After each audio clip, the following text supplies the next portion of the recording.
차는 편안하고 이용하는 도구일 뿐이죠. 전기차를 운행하면서 충전에 대한 불편함으로 전에는 생각지도 못한 신경을 많이 쓰게 된 분이 많아지셨는데요. 정부의 지원으로 아직은 연료 유지비가 20% 정도로 유리하지만 모든 인프라가 기존 내연기관차에 맞춰져 있어서 차를 아무 생각 없이 편하게 타고자 하는 분들은 내연기관차를 선택하고 있죠. 반면에 어차피 전기차가 대세고 내연기관은 조만간 사라질 것이라 판단하고 전기차를 선택하시는 분들도 많고요. 소비자의 구매력이 성패를 가르는 스마트폰 같은 시장과는 달리 자동차 시장은 선진국들의 이해관계와 정책에 영향을 많이 받고 특히 세계적인 유수 선도 기업들에 주도하여 정책이 결정되는 경우가 대부분입니다. 얼마 전까지만 해도 미래에는 내연기관차는 완전히 소멸하고 전기차가 완전히 그 자리를 대체하리라고 모두가 외치고 믿었는데 미묘한 정책의 변화, 하지만 자동차 산업에는 큰 영향을 미치는 결과가 나왔습니다. 이번엔 그 이야기를 다뤘습니다. 주요 자동차 업체들은 앞서 이후에 2035년 내연기관차의 신차 판매 금지 선언에 따라 내연기관차 생산 축소 및 중단 등을 계획하고 기업의 사활을 걸고 전기차에 몰빵하고 있었는데요. EU가 돌연 내연기관 신차의 조건부 판매를 허용하면서 일부 자동차 업체는 EU에 공개 서한을 보내는 등 크게 반발하고 있습니다. 예를 들어 볼보는 2030년까지 순수 전기차 브랜드 전환을 목표로 하고 있고 이를 위해 2025년까지 전기차의 글로벌 판매 비중을 50%로 끌어올릴 예정이었습니다. 포드 역시 2조가 넘는 적자에도 불구하고 2030년까지 전체 판매 비중에서 전기차 판매량을 50% 이상으로 올리고자 신기술 및 신공정 개발에 대한 투자를 하고 있었습니다. 규제에서 제외한 내연기관차는 바로 이 퓨얼을 사용하는 차량인데요. EU에서 예의로 인정한 이유가 무엇일까요? 이 퓨얼 내연기관의 무시할 수 없는 장점 때문인데요. 전기차의 한계를 극복할 수 있는 어마무시한 잠재력이 있기 때문입니다. 이번 이후의 내연기관 발표는 향후 전기차의 중장기 수요에 큰 위협 요인이 된다고 합니다.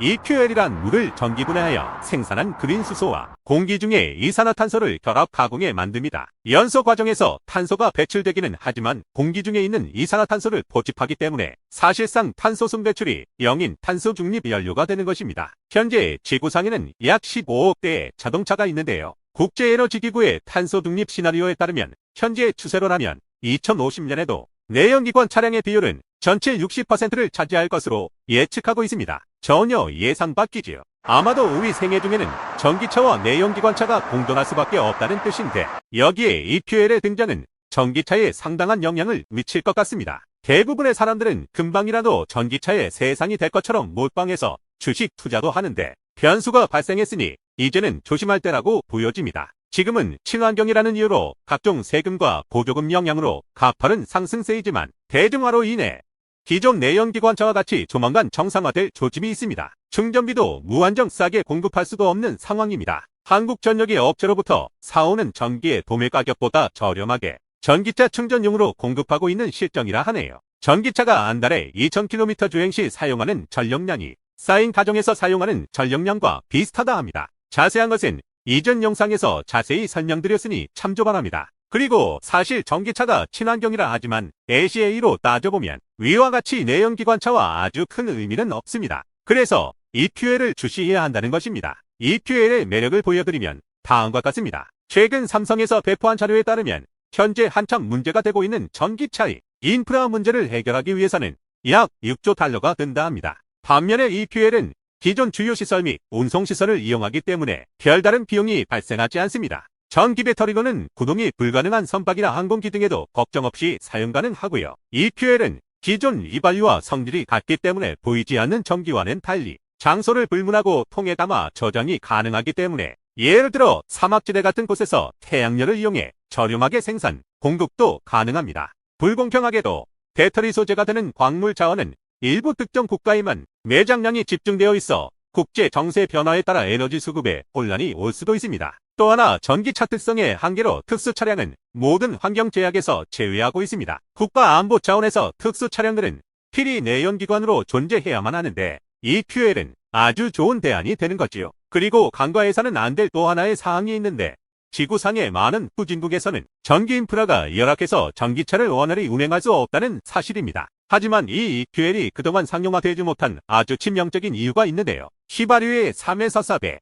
문제는 제조 비용이 엄청 높다는 것입니다. 국제청정교통위원회 연구에 따르면 2050년대에 규모의 경제로 0.8에서 1.9유로로 현재 휘발유 가격 수준으로 낮아질 전망이라 합니다. 그래서 EQL의 생산 비용 하락을 위한 기술 개발은 이제 인류에게 가장 큰 숙제가 되었는데요. 왜 비싼지, 어떻게 해야 해결할 수 있는지, 각 국가나 기업에서는 무엇을 하고 있는지 알아보겠습니다. EQL의 생산에는 4가지 과정이 있고 발생하는 비용의 퍼센트는 상황에 따라 변할 수 있지만 대략 위와 같습니다. 이산화탄소 포집과 수송은 생산 과정에서 가장 큰 비용을 차지하는데 CO2를 포집하고 수송하는 제반 설비 등의 총 비용의 약 40%가 소요됩니다. 또 수소 생산에는 전기에너지가 많이 소요되어 비용의 큰 비중을 차지하며 제반 장비와 기술 개발비 포함 약 30% 차지합니다. 만들어진 이산화탄소와 수소를 결합하는 과정에서도 전기에너지가 필요한데 총 비용의 25%를 차지하고요. 기타로 생산된 EQL을 정제하는 과정에서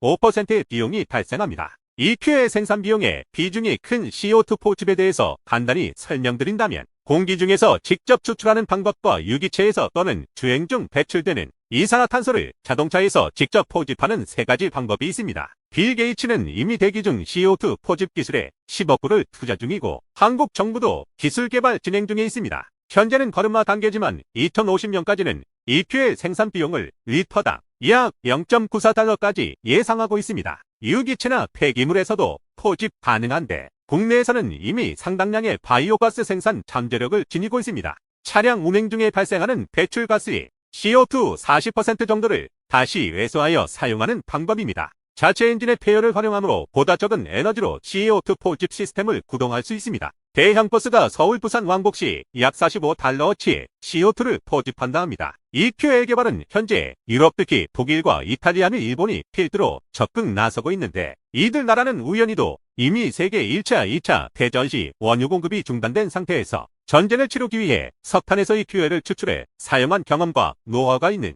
아이러니한 역사적인 히스토리가 있는 나라들입니다. 자원이 부족한 한국은 지정학적 위험에 상시 노출되어 있어 안보와 자원적인 면으로라도 EQL 개발을 미룰 수 없습니다. 이번 이후에 내연기관차 용인을 시발점으로 좀 더 적극적으로 나설 것 같고 현대자동차도 끼어든 것 같습니다. 세계 굴지의 자동차 메이커들은 전기차로만의 집중 투자 계획에서 잠깐 멈칫했던 EQL 내연기관차도 병행하여 진행되는 듯합니다. 소비자 입장에서는 선택의 폭이 넓어져서 좋아진 거죠. 전기차 충전이 불리한 고밀도 주거단지나 전기 인프라가 부족한 지방 변두리에서도 상황에 따라 차를 선택할 수 있으니 말입니다. 어찌됐든 내연기관 자동차는 전기차와 더불어 공존하게끔 되었으니 잘 감안하셔서 선택하시기 바랍니다. 지니의 라이프 스킬스였습니다.